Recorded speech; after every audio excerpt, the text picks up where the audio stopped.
ค่อยๆเจือจางจนกระทั่งความไม่ดีนั้น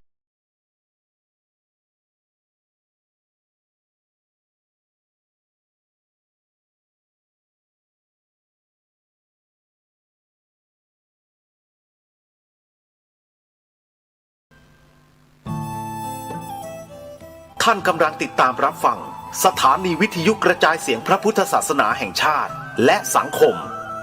คลื่นเพื่อการศึกษาพระพุทธศาสนาและวัฒนธรรมระบบ FM 104.5 เมกะเฮิรตซ์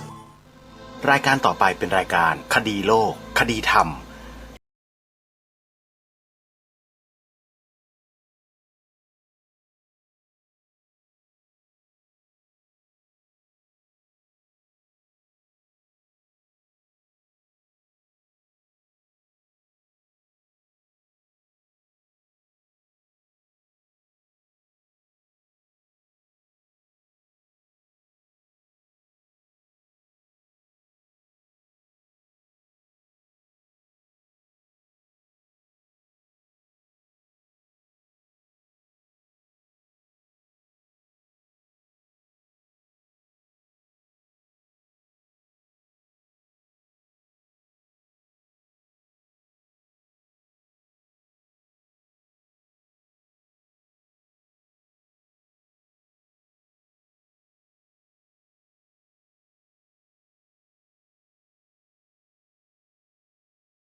ตามรับฟังรายการนี้ผ่านทางโทรศัพท์มือถือ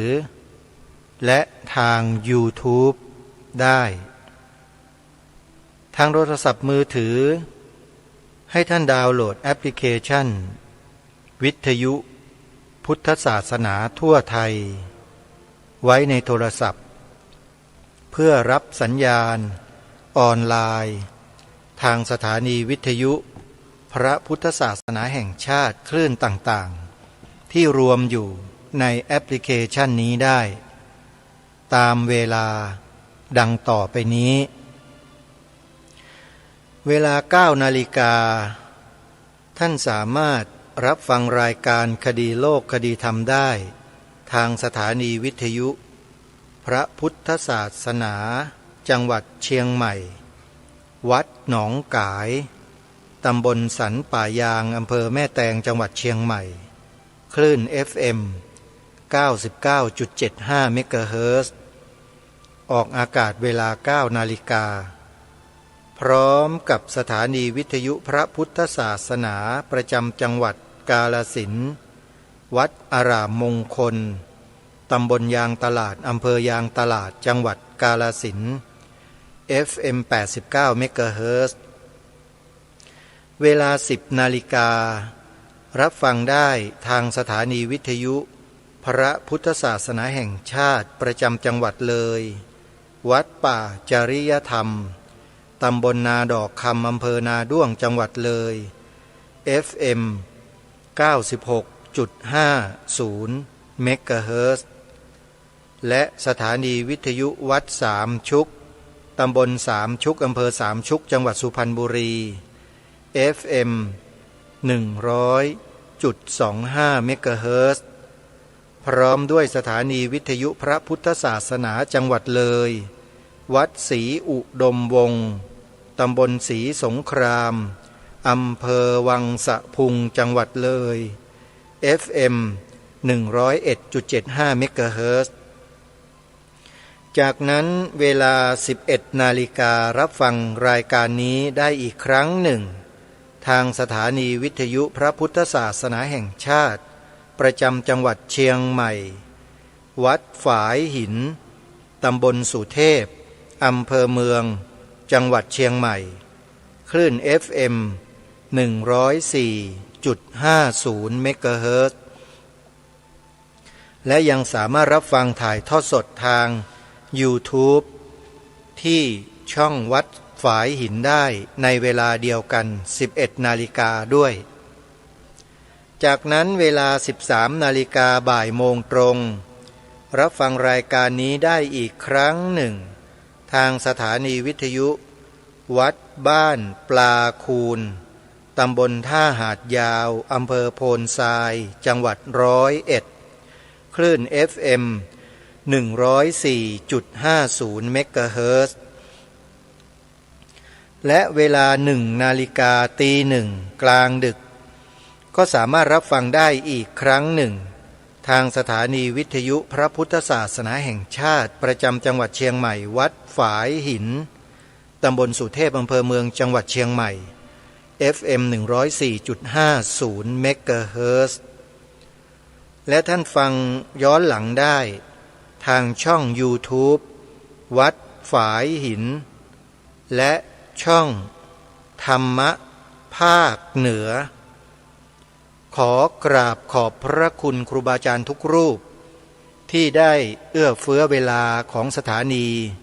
ให้กับรายการคดีโลกคดีธรรมได้ทำหน้าที่ณตรงนี้สาธุชนทุกท่านสถานีวิทยุที่กล่าวมาทั้งหมดรวมอยู่ในแอปพลิเคชันเดียวกันแอปพลิเคชันที่ชื่อว่าวิทยุพุทธศาสนาทั่วไทยท่านสามารถดาวน์โหลดรับฟังรายการต่างๆของสถานีวิทยุเหล่านี้ได้ตลอด24 ชั่วโมงสถานีวิทยุอื่นๆก็รวมลงอยู่ในแอปพลิเคชันนี้เช่นเดียวกันรวมแล้วณขณะนี้มีสถานีวิทยุพระพุทธศาสนาอยู่ในแอปพลิเคชันนี้48 สถานีแล้วท่านสาธุชนสามารถรับฟังได้ทุกสถานีจึงขอเรียนเชิญเจริญพรพวกเราช่วยกันเผยแพร่บอกต่อให้พี่น้องชาวพุทธของเราดาวน์โหลดแอปพลิเคชันวิทยุพุทธศาสนาทั่วไทยนี้ไว้ให้ทั่วถึงกันมีข่าวสารงานบุญต่างๆเราก็สามารถรับทราบผ่านแอปพลิเคชันนี้แล้วก็ร่วมกันทำบุญกุศลได้เลยอย่างในวันที่28 ธันวาคมที่จะถึงนี้เป็นวันเริ่มต้นของงานปฏิบัติธรรมบวชเนกขัมมะ7 วัน 7 คืนจัดให้มีขึ้นณวัดป่าจริยธรรมตำบลนาดอกคำอำเภอนาด้วงจังหวัดเลยในช่วงระหว่างวันที่28 ธันวาคมศกนี้ถึงวันที่3 มกราคมศกหน้าและในระหว่างงานก็จะมีการประกอบพิธีเททองหล่อพระพุทธรูปองค์ใหญ่หน้าตักกว้าง6 เมตรพระพุทธรูปองค์นี้มีพระนามว่าพระพุทธจริยธรรมจะประดิษฐานไว้ภายในมหาอุโบสถของวัดป่าจริยธรรมจึงขอเรียนเชิญเจริญพรสาธุชนโดยทั่วไปร่วมกันเป็นเจ้าภาพเททองหล่อพระประธานดังกล่าวในวาระนี้เป็นการหล่อในวาระที่3ญาติโยมเป็นการหล่อส่วนพระอุทรคือท้องของพระพุทธรูปใครจะร่วมเป็นเจ้าภาพทองเหลืองเพื่อร่วมหล่อพระดังกล่าวให้โทรศัพท์ติดต่อขอร่วมบุญได้ที่หมายเลขโทรศัพท์083-327-5000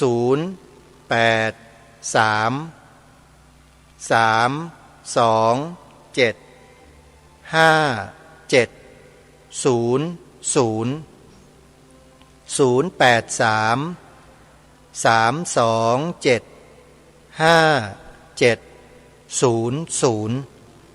วัดป่าจริยธรรมตำบลนาดอกคำอำเภอนาด้วงจังหวัดเลยในช่วงส่งท้ายปีเก่าต้อนรับปีใหม่ก็จะมีการสวดมนต์ข้ามปีที่วัดนี้ด้วยได้หลายบุญหลายกุศลเลยโยมใครที่ไปได้ก็ขอให้เดินทางไปร่วมงานกันนะโยมนะ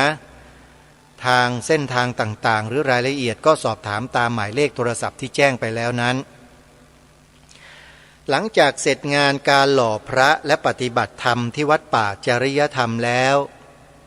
ในเดือนมกราคมศกหน้า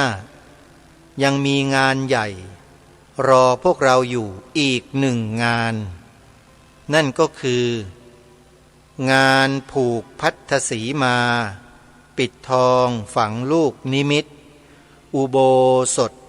วัดศรีอุดมวงศ์ตำบลศรีสงครามอำเภอ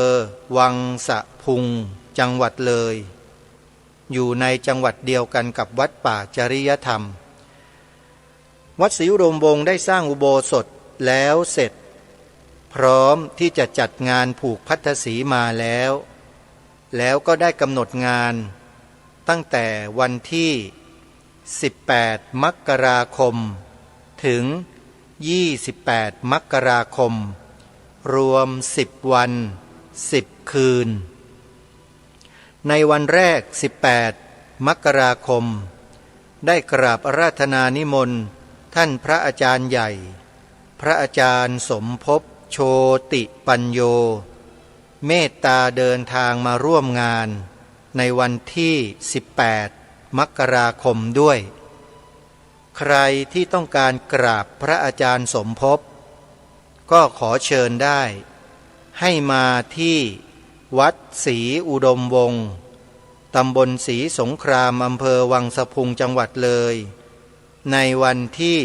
18มกราคมนะโยมนะพระอาจารย์ใหญ่ท่านจะมาในวันนี้และเสร็จสิ้นจากการกราบพระอาจารย์ใหญ่แล้วก็จะมีกิจกรรมต่อเนื่องมีการแสดงธรรมสอดแจ้งสาธุชนท่านใดจะร่วมกิจกรรมงานฉลองอุโบสถวัดศรีอุดมวงศ์ก็ขอให้ท่านเดินทางมาแต่เนิ่นๆเพื่อเตรียมสถานที่ต่างๆให้พร้อมแล้วเราก็จะได้อยู่ร่วมกับกิจกรรมดังกล่าวนี้อย่างต่อเนื่องยาวนาน10วัน10คืนญาติโยมใครจะมาร่วมเป็นจิตอาสาช่วยงานฉลองอุโบสถของวัดศรีอุดมวงศ์ก็สามารถร่วมบุญกันได้หรือจะร่วมเป็นเจ้าภาพลูกนิมิตจำลองที่ทางวัดได้จัดสร้างเตรียมไว้ให้กับท่านเจ้าภาพได้จับจองกันยังมีเหลืออยู่ใครที่สนใจก็ติดต่อขอร่วมบุญกับทางวัดศรีอุดมวงศ์ได้ที่หมายเลขโทรศัพท์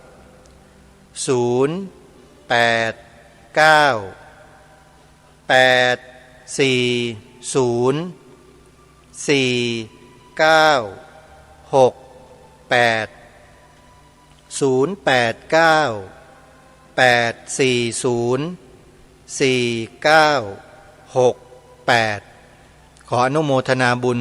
ทุกท่านกลับมาที่สวนป่าสามัคคีธรรมสักนิดหนึ่งญาติโยมตอนนี้เริ่มมีสัญญาณส่งกลับมาแล้วว่าจะมีการลงเสาเอกเพื่อสร้างศาลาอเนกประสงค์ให้กับสวนป่าสามัคคีธรรมแล้วมีสัญญาณที่ดีมาแล้วนะว่าจะมีการเริ่มลงเสาเอกในอีกไม่กี่เดือนข้างหน้านี้หรืออาจจะไม่ถึงเดือนก็ได้แล้วจะนำรายละเอียดมาบอกบุญญาติโยมอย่างเป็นทางการเร็วๆนี้แหละสำหรับท่านใดที่จะจับจองเป็นเจ้าภาพเสาศาลาดังกล่าวก็ขอให้ญาติโยมได้ตั้งเจตจำนงเอาไว้นะโยมนะ แล้วเสาหนึ่งจำนวนเท่าไหร่อย่างไรนั้นจะประกาศอย่างเป็นทางการให้ทราบขอให้เรารอเวลาสักนิดหนึ่งเพื่อให้ทางทีมงานเราเนี่ยได้ไปทำการสำรวจตรวจสอบราคาแล้วก็ช่างที่จะมารับเหมาเนี่ยให้เรียบร้อยเสียก่อนเราจึงจะสามารถกำหนดจำนวนราคาของการก่อสร้างในแต่ละส่วนให้พวกเราได้รับทราบกันได้ใครที่จะเป็นเจ้าภาพเสาศาลาหลังนี้ขอให้ตั้งเจตจำนงไว้ก่อนนะโยมนะส่วนท่านใดที่ได้ร่วมบุญมาแล้วก็ขออนุโมทนาไว้ณโอกาสนี้ด้วยโดยเฉพาะสายบุญของคุณโยมแม่จันทิพย์แสงทองมีการแสดงเจตจำนงเอาไว้แล้วในเบื้องต้นจำนวน2 ท่านจำนวน2 ท่านดังกล่าวนี้แหละจะเป็นผู้เริ่มต้นของงานสร้างศาลาขออนุโมทนาบุญกับคุณโยมทั้ง2 ท่านด้วยนะโยมนะในที่นี้ก็มีคุณโยมแม่ฟองจันปัญญาตุ้ยคุณโยมแม่ศรีวันสายวงอินคุณโยมแม่นงเยาแฟงแสงโยมแม่ศรีนวลสางใจโดยมีคุณโยมแม่จันทิพย์แสงทองเป็นผู้นำบุญใหญ่อยู่ในภาคเหนือจังหวัดเชียงใหม่ของเราขออนุโมทนาบุญกับคณะญาติโยมทั้งหมดที่เอ่ยนามซึ่งจะเป็นผู้นำบุญใหญ่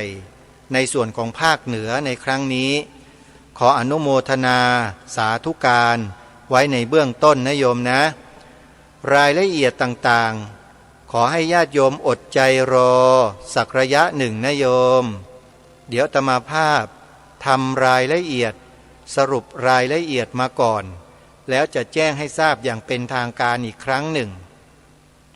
ศาลาหลังนี้จะเป็นศาลาอเนกประสงค์ใช้จัดใช้ทำกิจกรรมเพื่อประกอบกองการกุศลต่างๆได้ตลอดไปถ้าสร้างแล้วเสร็จแล้วจะเป็นถาวรวัตถุที่มีความคงทนถาวรที่สุดแห่งหนึ่งในพื้นที่ของตำบลบ้านผืออำเภอจอมพระจังหวัดสุรินทร์เพราะการก่อสร้างครั้งนี้ได้รับความอนุเคราะห์ดูแบบออกแบบ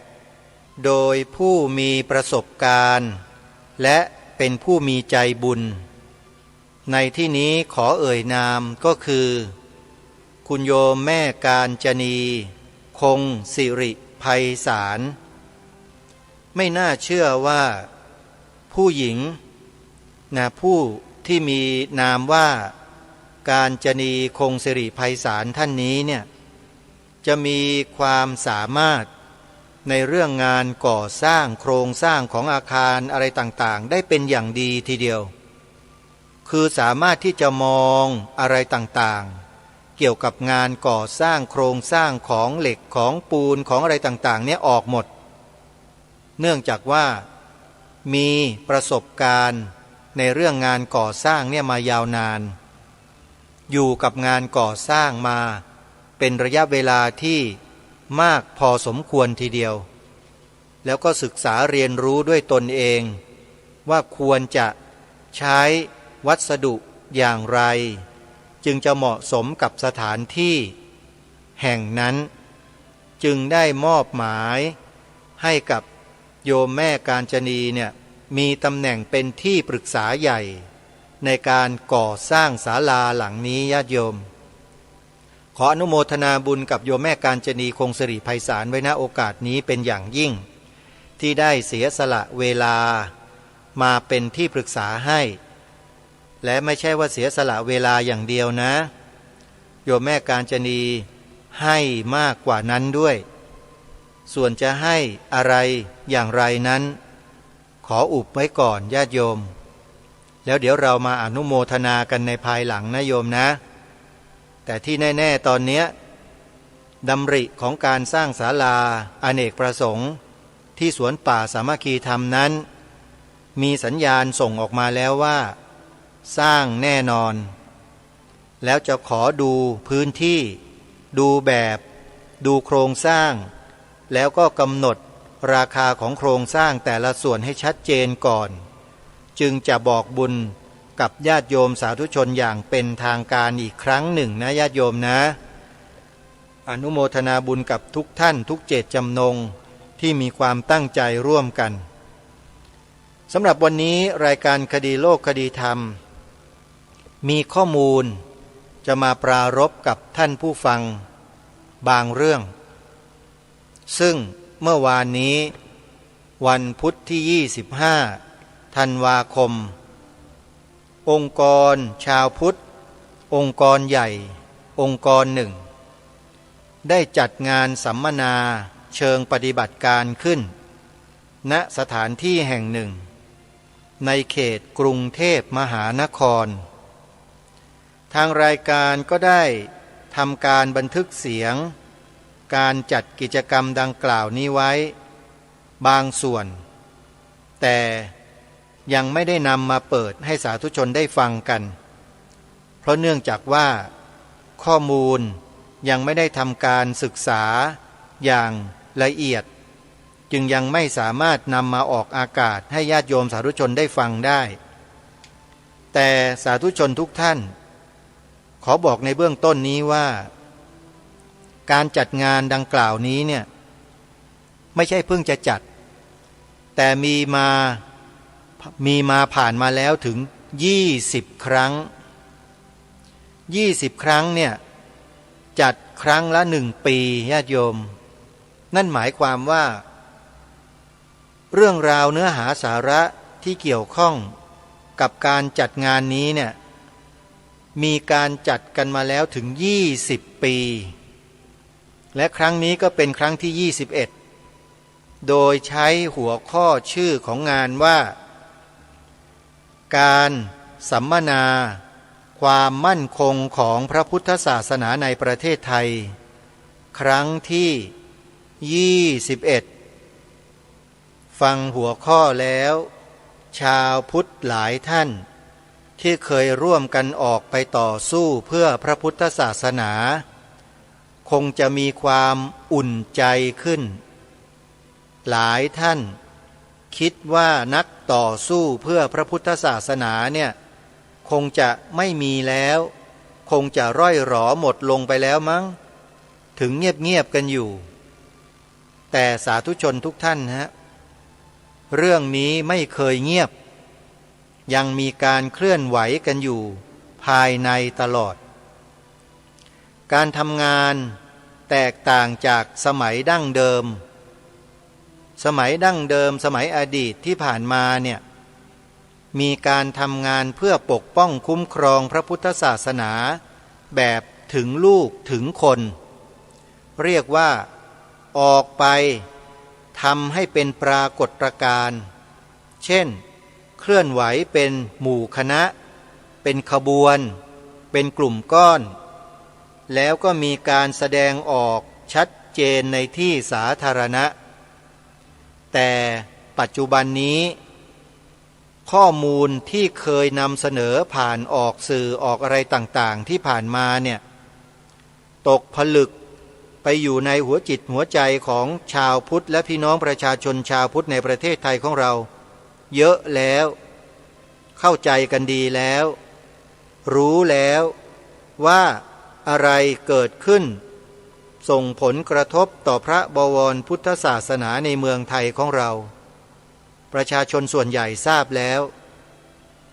การทำงานของผู้นำองค์กรชาวพุทธต่างๆก็เลยไม่จำเป็นจะต้องทำเหมือนอย่างแต่ก่อนแต่ใช้วิธีการจัดสัมมนาประชุมหารือกันแล้วก็สรุปความที่ประชุมนั้นยื่นเสนอต่อผู้ที่เกี่ยวข้องผู้มีอำนาจหน้าที่ให้ดำเนินการตามที่ประชาชนมีมติร่วมกันการจัดสัมมนาความมั่นคงของพระพุทธศาสนาในประเทศไทยแต่ละครั้งที่หน่วยงานดังกล่าวนี้จัดขึ้นเนี่ย ก็จัดทำในลักษณะเดียวกันนี้มาโดยตลอดนั่นก็หมายความว่าข้อมูลต่างๆที่เป็นที่ตกลงกันในที่ประชุมเป็นมติร่วมกันนั้นก็จะถูกส่งเข้าไปในหน่วยงานองค์กรในภาครัฐที่รับผิดชอบหน่วยงานต่างๆทุกครั้งนี้ก็เช่นเดียวกันผลจากการประชุมสัมมนาดังกล่าวก็จะถูกส่งไปยังหน่วยงานที่รับผิดชอบเป็นการเฉพาะส่วนจะเป็นหน่วยงานไหนองค์กรใดในภาครัฐที่ประชุมผู้ที่เกี่ยวข้องต่างๆเหล่านั้นก็จะดำเนินการไปตามขั้นตอนโดยลำดับนี่คือความเคลื่อนไหวล่าสุดเมื่อวันพุธที่25ธันวาคมพระพุทธศักราช2567ที่ผ่านมาคือเมื่อวานนี้ก็เลยนำข่าวนี้มาแจ้งให้กับพระเถรานุเถระแจ้งให้กับญาติโยมอุบาสกอุบาสิกาพี่น้องชาวพุทธของเราได้รับทราบว่าในส่วนกลางกรุงเทพมหานครเนี่ยยังมีการประชุมสัมมนาเคลื่อนไหวเพื่อความมั่นคงของพระพุทธศาสนาของเราอยู่ยังไม่ได้เงียบหายไปไหนนะโยมนะถึงแม้ว่าในองค์กรต่างๆของชาวพุทธจะยุบตัวลงไปจะเลิกกิจการไปแล้วก็ตามแต่ยังมีองค์กรชาวพุทธอีกจำนวนหลายองค์กร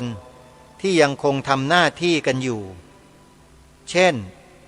องค์กรสมาคมชมรมมูลนิธิที่กำลังขับเคลื่อนกิจการงานพระพุทธศาสนาอยู่ในปัจจุบันมีอยู่จำนวนหลายองค์กรท่านสาธุชนทั้งหลายและงานในครั้งนี้เนี่ยเขามีการถ่ายทอดสดทางออนไลน์ด้วยถ่ายทอดทางแอปซูมทางซูมนะฮะซึ่งผู้ดำเนินรายการคือกระผมและอาตมาภาพเนี่ยเมื่อวานนี้ก็ได้เข้าไปร่วมประชุมกับเขาในตอนท้ายๆด้วยซึ่งเป็นตอนที่เขาสรุปกลุ่มต่างๆที่จัดสัมมนาเสร็จสิ้นแล้วในช่วงเช้าช่วงบ่ายเขาก็จะมีการประชุมสรุปรวมกันซึ่งก็มีการบันทึกเหตุการณ์เหล่านี้ไว้ด้วยระบบโซเชียลเน็ตเวิร์กนะฮะทางกระผมและอาตมาภาพเองก็ได้ทำการบันทึกเสียงไว้บางส่วนด้วยอยากจะนำมาให้กับท่านสาธุชนเนี่ยได้สดับรับฟังกันสักเล็กน้อยเพื่อให้ได้ยินเสียงในที่ประชุมที่เขามีการสรุปกันในช่วงต้นๆนะฮะเดี๋ยวจะเปิดให้กับสาธุชนได้ฟังกันนะลองมาฟังกันดูนะครับท่านผู้ชมและท่านผู้ฟังทุกท่านว่าในที่ประชุมเมื่อวานนี้เนี่ยเขาพูดถึงเรื่องอะไรสรุปกันถึงเรื่องอะไรซึ่งเมื่อผู้ดำเนินรายการเข้าไปฟังแล้วเนี่ยก็เกิดความรู้สึกว่าอุ่นใจขึ้นอุ่นใจยังไงอุ่นใจตรงที่ว่าในฐานะรายการคดีโลกคดีธรรมที่พูดในรายการมาโดยตลอดว่าเรื่องความมั่นคงของพระพุทธศาสนาเนี่ยเป็นเรื่องที่มีความสำคัญกว่าหลายๆเรื่องแล้วบางทีพี่น้องประชาชนคนไทยและชาวพุทธของเราเนี่ยฟังกันยังไม่ละเอียดละออและยังไม่เข้าใจก็มีอยากจะให้พวกเราเนี่ยหันเข้ามาสนใจกิจกรรมการประชุมสัมมนาดังกล่าวเนี้ยให้มากยิ่งขึ้นวันนี้ก็เลยขอโอกาสขออนุญาตเปิดให้สาธุชนได้ฟังการสรุปในช่วงต้นๆให้เราได้ฟังกันเล็กน้อยแล้วเดี๋ยวเรามาพูดคุยกันในช่วงต่อไปลองไปฟังกันดูนะว่าเขามีบทสรุปเกี่ยวกับเรื่องความมั่นคงของพระพุทธศาสนาไว้อย่างไรคนที่รักษาศีลห้าได้เนี่ยไม่ใช่คนดีนะเป็นแค่คนพกกันเขาเรียกว่าข้ามเส้นถ้าคนดีต้องเกินนั้นอย่างพระเรียกได้ว่าท่านเกินศีลห้าตั้ง227ข้อเอาแล้วไม่ครบก็ถือว่าเกิน5เอาแล้วกันนะก็ถือเป็นคนดีนะ ไม่กล้าบรรจุว่ามีคุณสมบัติมีแค่จบแค่ปตรีแล้วก็ไม่เคยติดคุกไม่เคยต้องโทษอาญาก็สมัครเป็นสสได้แต่เราเสนอว่าควรจะมีศีลห้ากำกับได้ไหมถ้าใครขาดศีลห้าตั้งมาเป็นนักการเมืองเพราะไอ้คอร์รัปชันมันจะหายไปลดลงถ้าเป็นนั้นถ้าการพิจารณาให้มันออกจากสสเลยจะไม่กล้านี่คือปัญหานะนี่คือแนวทางที่จะอันนี้คือต้นเหตุคือนักการเมืองขาดคุณสมบัติผู้ที่มันรวบเลยนะถ้าคุณสมบัติได้มันจะออกกฎหมายมันจะทำตัวเป็นนักการเมืองก็จะมีคุณธรรมเองจะได้แนวทางในการแก้ปัญหานะก็เอาปัญหาเนี่ยมาล้อในการแก้ปัญหาก็คือหนึ่งทำยังไงให้ศาสนาจักรปกครองอาณาจักรมันจะเป็นไปได้ไหมแบบสมัยโบราณเนี่ยพระเป็นใหญ่นะแล้วก็รัฐบาลนายกเนี่ยเป็นรองนะแต่เดี๋ยวนี้ที่สังฆราชเนี่ยต้องฟังนายกเลยไม่ฟังไม่ได้เดี๋ยวก็ปลดเอานะก็เป็นสิทธิ์ปลดนะก็เหมือนพระผู้ใหญ่โดนปลดอยู่เป็นระยะอันเนี้ยคือการแนวทางที่เราคิดว่าพวกเราอยากจะแก้ปัญหาตรงนี้แนวทางถัดมาก็คือเรื่องการส่งเสริมให้ทุกวัดมีมาตรฐานเดียวกันในการบริหารวัดหมายความว่าเราลูกศิษย์พระพุทธเจ้าเหมือนกันแต่ละวัดควรจะปฏิบัติเหมือนกันควรจะเป็นอย่างนั้นคือมาตรฐานในการบริหารวัดและมาตรฐานของความเป็นพระควรจะมีมาตรฐานตามแนวเถรวาทในรัฐธรรมนูญก็ระบุข้อหนึ่งเหมือนกันว่าศาสนาพุทธเป็นศาสนาในระบบเถรวาทคือคำว่าเถรวาทคือทำตามทุกอย่างที่พระเจ้าสอนเอาไว้อาจจะเป็นนิกายอื่นอาจจะเป็นประยุกต์นะแนวทางแก้ปัญหาถัดมาคือนักการเมืองจะต้องมีศีลห้านี่คือเราเห็นเลยนะเพราะนักการเมืองเป็นตัวแทนของประชาชน700คนเนี่ยทั้งสวสสเนี่ย700คนเนี่ยคุณสมบัตินอกจากจะจบปริญญาตรีแล้วหรือไม่ต้องอาญาแล้วเนี่ยควรจะมีคุณสมบัติศีลห้าคือเอาแค่ปกติคนนะศีลห้าเป็นแค่ปกติคนนะปกติของความเป็นมนุษย์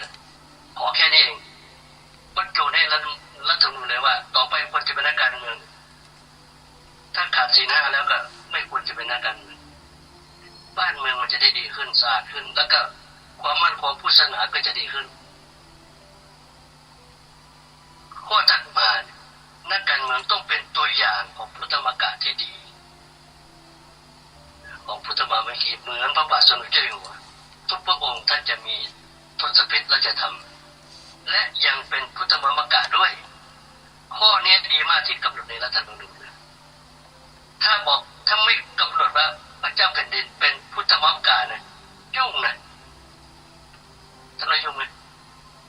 สมมติคนเอาคนที่เป็นพระราชาเป็นศาสนาอื่นเนี่ยยุ่งไหมต้องชื่นชมคนที่ร่างรัฐธรรมนูญให้ชื่นชมกันนะหรือว่าพระมหากษัตริย์ต้องเป็นพุทธมรรคและท่านก็เป็นได้ดีด้วยท่านถือทศพิธราชธรรมมันสูงกว่าศีลห้าเพราะฉะนั้นนักการเมืองความจริงเนี่ยควรจะมีทศพิธราชธรรมน่าจะดีนะไอ้ศีลห้ามันยังเบาอยู่แต่เราขอแค่ศีลห้าก็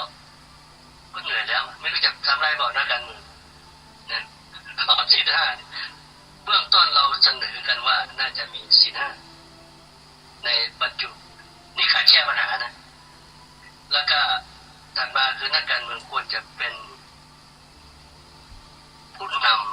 ำทางศาสนาเป็นตัวอย่างผู้นำทางศาสนาอันนี้ไม่รู้จะทำได้ว่าแต่ว่าเราเสนอไว้ก่อนมันจะยากง่ายก็เสนอไว้ก่อนแล้วก็ออกกฎหมายส่งเสริมพุ พุทธศาสนามากขึ้นไม่ใช่มีแค่5 มาตราอย่างน้อยมันควรจะมีความจริงพระไตรปิฎก84,000 ข้อโดยเฉพาะหมวดพระอภิธรรมผมไปจบปริญญาด้านนี้ที่อินเดียนะในพระไตรปิฎกมันก็มีพระวินัยนะ18 เล่มใช่ไหมมีพระสุตตะไตรปิฎก15 เล่มพระอภิธรรมเล่มใน12 เล่มเนี้ยมันเปรียบเสมือนกฎหมายปกครองชีวิตมนุษย์เลยนะทุกท่านคงรู้ดีนะตั้งแต่เกิดเป็นคนจนตายนะการดำเนินชีวิตให้มีความสุขสงบและราบรื่นนั่นแหละคือกฎหมายที่ดีทีนี้เราไปออกกฎหมายบ้านเมืองมันไปขัดแย้งบ้างมันแตกต่างบ้างมากจนเกินไปสังเกตมีศาสนาหนึ่งเขาเอาคัมภีร์เป็นศาสนาเลยท่านคงรู้ดีนั่นเจ้าคุณรู้ดีเจ้าคุณได้เอ่ยไปแล้วจริงไหมจริงเขาเอาคัมภีร์เป็นศาสนาเป็นตัวกฎหมายอ่ะแต่พระไตรปิฎกเราทำไมไม่เอามาเป็นศาสนามาเป็นกฎหมายบ้างแล้วมันมีข้อไหนที่ไม่ดีต่อมนุษย์กฎหมายที่ดีจะต้องใช้แล้วเนี่ยทำให้อยู่เย็นเป็นสุขกับประชาชนจริงไหมใน80,000 แล้วมันมีข้อไหนที่ทำให้ประชาชนเดือดร้อนมันมีแต่ให้คุณนะไม่มีให้เท่าเลยแต่ทำไมเราไม่ใช้พระไตรปิฎกเป็นกฎหมายของแผ่นดินนี่คือคำถามและทำไมศาสนาหนึ่งเขาทำได้เขาเอาคัมภีร์เป็นกฎหมายเลยนะแล้วเขาก็ไม่ยอมรับกฎหมายบ้านเมืองด้วยนะเอากับเขาดิอันนี้นายคิดนะนายคิดนะคือเมื่อเราออกอากาศท่านก็พอจะรู้ว่าหมายถึงศาสนาไหนไม่ใช่ไม่ดีนะดีลองเอาพระไตรปิฎกเป็นกฎหมายรัฐธรรมนูญที่จะเป็นบ้านเมืองจะร่มจมไหมผมฐานะการเมืองที่ฟังอยู่ด้วยนะนี่ผมพูดเนี่ยอาจจะแรงไปนิดแต่ว่ามันเป็นธรรมดานะผมถามว่าพระไตรปิฎกดีกว่ากฎหมายรัฐธรรมนูญ276 มาตราหรือไม่นี่ผมถามผ่านสื่อไปนะเราเปิดใจกว้างกันไหมว่าพระไตรปิฎกแย่กว่าไหมหรือดีกว่าถ้าบอกว่าดีกว่าก็ไม่ใช่เป็นกฎหมายบ้านเมืองเลยพระไตรปิฎกเป็นกฎหมายบ้านเมืองเลยนั่นคือสิ่งที่เราเสนอนะในทางแก้ปัญหานะแต่แน่นอนนะเราไม่คาดหวังสูงขนาดนั้นแต่เราขอให้ว่าปรับกฎหมายเนี่ยสอดคล้องกับพระไตรปิฎกได้ไหมนั่นคือแนวทางนะ3เราก็เสนอให้ประชาชนเนี่ยนะทุกคนเหมือนสมัยก่อนมีการเรียนปริยัติสมัยก่อนเรามีโรงเรียนในปริยัติทุกเสาร์อาทิตย์ให้ประชาชนเรียนนะสมัยผมเป็นเด็กนี่เสาร์อาทิตย์ผมต้องไปเรียนที่วัดนะมันเป็นแค่เป็นอาสวะการศึกษาพุทธศาสนาไม่ใช่บังคับแต่เหมือนบังคับคือชาวบ้านไปเราก็ต้องไปอ่ะเราเป็นเด็กนะการเรียนปริยัติมันจะทำให้เรารู้กฎหมายไงรู้กฎธรรมะแล้วนำมาใช้ในชีวิตประจำวันมันก็จะดีขึ้นและเช้ามาเราจะทำบุญตักบาตรมันอยู่ในวิถีชีวิตเลยนะตื่นเช้ามาเราจะตื่นตี 5ช่วยแม่ทำกับข้าวอะไรต่างๆถวายวัดเดินผ่านหน้าบ้านถวายพระนี่ไงเพราะฉะนั้นสิ่งที่เราเสนอก็คือว่าอยากให้มันอยู่ในวิถีพุทธในการดำเนินชีวิตของประชาชนนะเพราะโรงเรียนก็เรียกโรงเรียนวันอาทิตย์โรงเรียนปริยัติวันอาทิตย์สมัยก่อนท่านปราโมทย์คงจะรู้นะสมัยก่อนที่เรายังเป็นเด็กทีนี้มันหายไปแล้วนะแต่ศรีลังกายังมีผมไปศรีลังกาหลายครั้งนะชาวบ้านเนี่ยเสาร์ที่เขาห่มขาวเขาเรียนปริยัติที่วัดใช่ศรีลังกาเนี่ยผมเสาร์ที่เป็นขาวทั้งเมืองเลยใช่ทีนี้พระเขาเนี่ยมีคุณภาพพวกมีธรรมะนี่คือข้อเสนอแนะคือให้พระไตรปิฎกหรือธรรมะเนี่ยมันอยู่ในวิถีชีวิตในบ้านในครอบครัวในโรงเรียนในมหาวิทยาลัยข้อเสนอถัดมาคือเสนอให้พระเป็นผู้สอนธรรมะในโรงเรียนและมหาวิทยาลัยเดี๋ยวนี้มันมี ปริญญาตรีมันมีวิชาบังคับคือวิชาพระพุทธศาสนาทุกมหาวิทยาลัยมันเป็นวิชาจีศึกษาต้องไปบังคับนะบังคับเรียนไม่เรียนไม่ได้คือ30 ปีเนี่ยเรียกว่าศึกษาวิชาศึกษาทั่วไปแต่ว่าพูดตรงๆก็คือว่าใช้คนสอนคือคฤหัสถ์ทีนี้ยังไงก็ตามคฤหัสถ์จะสู้พระไม่ได้อยู่แล้วมันยังไงก็สู้ไม่ได้สู้พระได้ไงที่ว่าท่านอยู่ในอาชีพของท่านเพราะฉะนั้นให้คนที่รู้จริงมาสอนจะดีกว่าคฤหัสถ์ทีนี้คำถามว่าทำไมเขาไม่พระท่านรู้ไหมผมนี่อยู่ในมหาวิทยาลัยตลอดตอนนี้ยังเป็นกรรมการสภามหาวิทยาลัยเป็นอุปนายกด้วยรายได้มันจะหายไปถ้าเอาพระมาส่งเอาวิชานี่มันมีรายได้นะท่านรู้ไหมสอนเสร็จก็ค่าสอนใน30,000 บาทมันก็จบคอร์สนะก็นิมนต์พระก็เอาเงินก้อนนี้ให้พระท่านจะได้มีปัจจัยไปดูแลตัวเองนะแล้วพูดแบบตรงไปตรงมาผมเสนอไปที่ทุกสภานะราชภัฏพระนครก็เสนอวัดก็อยู่กับมหาวิทยาลัยเลยติดกันนะรู้จักวัดมหาธาตุนะติดกับราชภัฏพระนครนะวันนั้นก็ไม่พระมาสอนก็เชิญบ้างเป็นครั้งข่าวเช่นมีงานไม่เขาเรียกเป็นงานนะงานบุญก็เชิญประเทศเขาเรียกว่างานบุญชาประเทศครั้งหนึ่งก็ใส่ซองนิดๆตามปัจจัยทีนี้เสนอข้อเสนอแนะของเรานี่มวลพระทั้งประเทศตอนนี้ได้ข่าวมีเหลือ200,000 กว่าจาก300,000 กว่าก็นิมนต์ท่านเนี่ยมาสอนมันจะเป็นยังไงส่วนจะนิมนต์ใครก็ว่ากันไปคืออยากให้กำหนดเป็นกฎหมายของบ้านเมืองไปเลยว่าพระ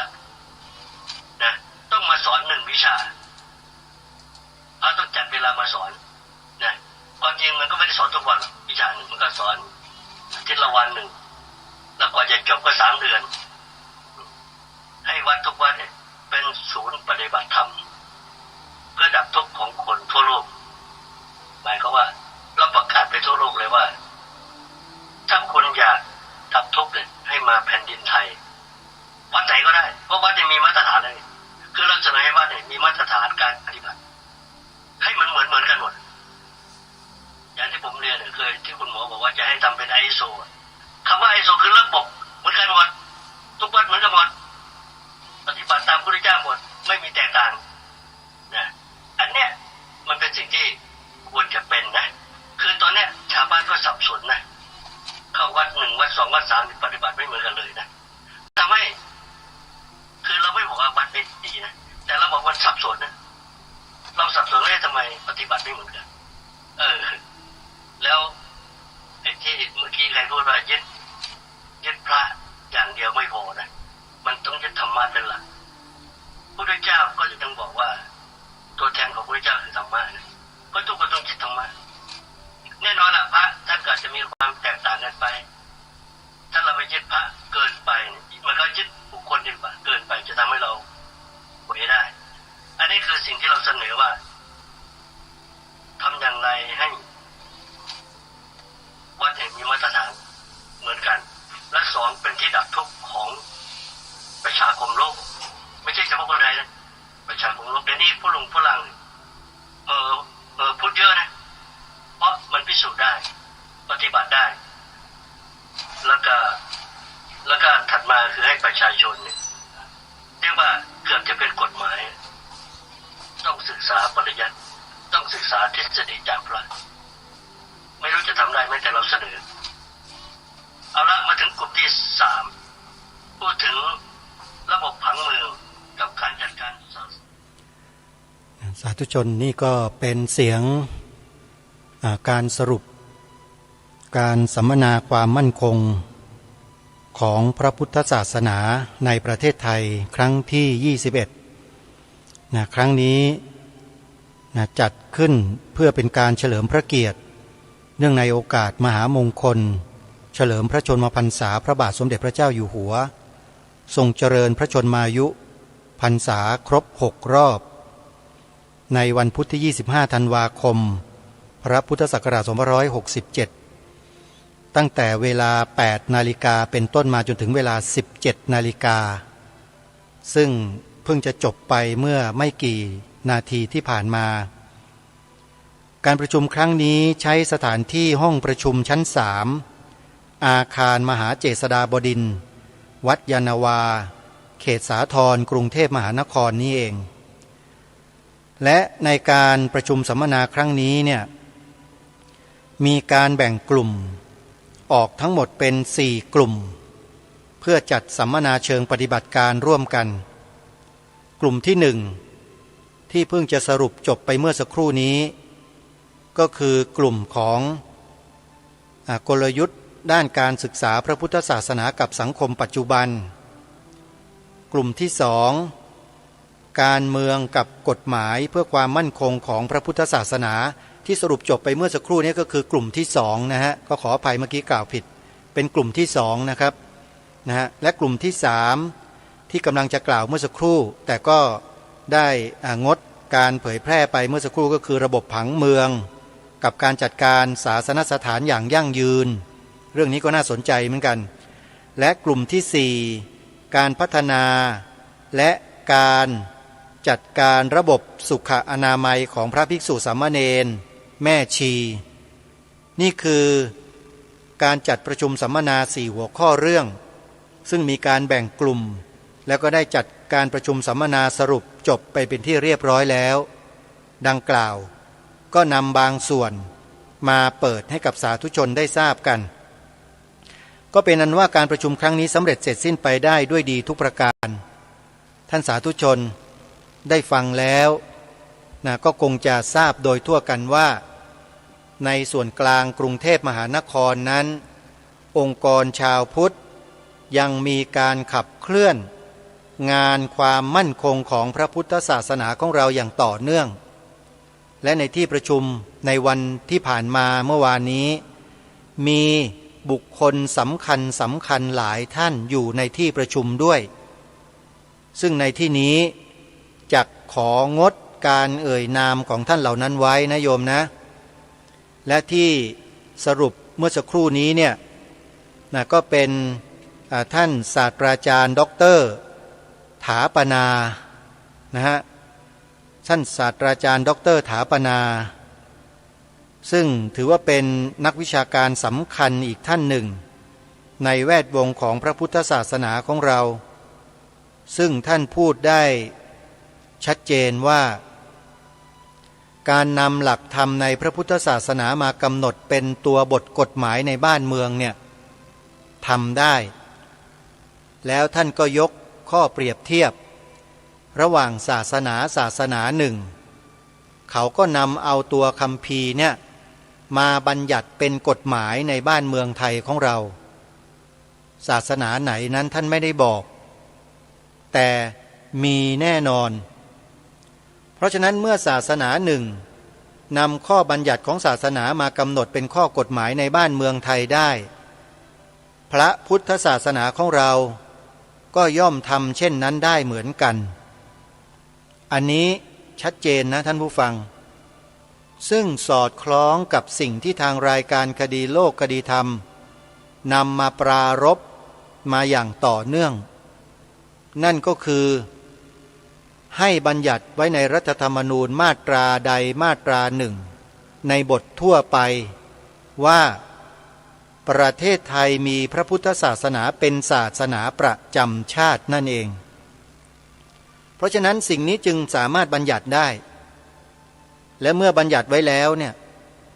จะเกิดเป็นคุณต่อประเทศชาติบ้านเมืองไทยโดยส่วนเดียวไม่มีโทษใดๆเลยท่านถาปนาผู้ที่ได้กล่าวสรุปจบไปเมื่อสักครู่นี้ยืนยันแล้วตั้งเป็นคำถามต่อสังคมไทยไว้ทั้งหมดเลยว่าถ้าบัญญัติไว้แล้วจะมีผลดีต่อประเทศชาติบ้านเมืองอย่างมากแล้วท่านก็ถามบุคคลทั้งหลายทั้งปวงที่ฟังหรือไม่ได้ฟังก็แล้วแต่ว่าศาสนาพุทธคำสอนในพระพุทธศาสนาเนี่ยไม่ดีตรงไหน และบัญญัติไว้เป็นกฎหมายในบ้านเมืองแล้วจะทำให้ประเทศชาติบ้านเมืองเสียหายตรงไหนท่านถามเอาไว้ญาติโยมวันนี้ก็เลยนำมาเปิดตอนท้ายรายการให้พวกเราได้ฟังกันเพื่อให้พวกเรารับรู้รับทราบว่าในส่วนกลางกรุงเทพมหานครพี่น้องชาวพุทธที่รวมกันอยู่เขาไม่ได้อยู่นิ่งเฉยกันนะยังคงมีการประสานงานติดต่อจัดประชุมสัมมนาจบไปเมื่อวานนี้เองทางรายการจึงนำบรรยากาศบางส่วนในการประชุมสัมมนาเมื่อวานนี้เนี่ยมาเปิดให้พวกเราได้ฟังกันเพื่อให้เกิดความอุ่นใจขึ้นว่าเรายังอยู่นะยังทำหน้าที่กันอยู่และเคลื่อนไหวต่อสู้เพื่อความถูกต้องของชาติบ้านเมืองกันอยู่ญาติโยมแล้วพวกเราก็อย่านิ่งเฉยให้พวกเราร่วมด้วยช่วยกันในทุกภูมิภาคของประเทศขับเคลื่อนพลังแห่งคุณงามความดีเหล่านี้ร่วมกันต่อไปแล้วอย่าลืมสิ่งที่ทางรายการรณรงค์ให้พวกเราได้ทำกันนั่นคือจุดหนึ่งที่จะเชื่อมโยงกับส่วนกลางเพื่อให้เป็นพลังผสานกันได้อย่างเป็นอย่างดีเลยคือการนำเอาประโยค2ประโยคที่ทางรายการรณรงค์เนี่ยไปรณรงค์และเผยแพร่สู่เยาวชนลูกหลานและคนไทยของเราให้กว้างขวางให้มากที่สุดพระพุทธศาสนาเป็นศาสนาประจำชาติไทยของเราอันนี้เป็นข้อที่1ข้อที่2สอนเด็กนักเรียนในโรงเรียนทุกคนให้เข้าใจความหมายสีขาวในธงไตรรงค์ธงชาติไทยเหมือนกันว่าสีขาวในธงชาติไทยหมายถึงพระพุทธศาสนาเท่านั้นถ้าพวกเราไม่ช่วยกันทำสิ่งนี้จะหายไปจากประเทศไทยแน่นอนฝากทุกท่านตัดสินใจกันจะทำหรือไม่ทำอยู่ที่พวกเราคนไทยทุกคนท่านสาธุชนทั้งหลายวันนี้เวลาของรายการหมดลงแล้วต้องขอสมมุติยุติไว้ได้เพียงเท่านี้พบกับรายการได้ใหม่ในวันต่อไปขอความสุขความสวัสดีในธรรมแห่งองค์สมเด็จพระบรมศาสดาสัมมาสัมพุทธเจ้าจงปรากฏเกิดมีขึ้นในจิตใจของท่านผู้ฟังทุกท่านทุกคนเทินขอเจริญพร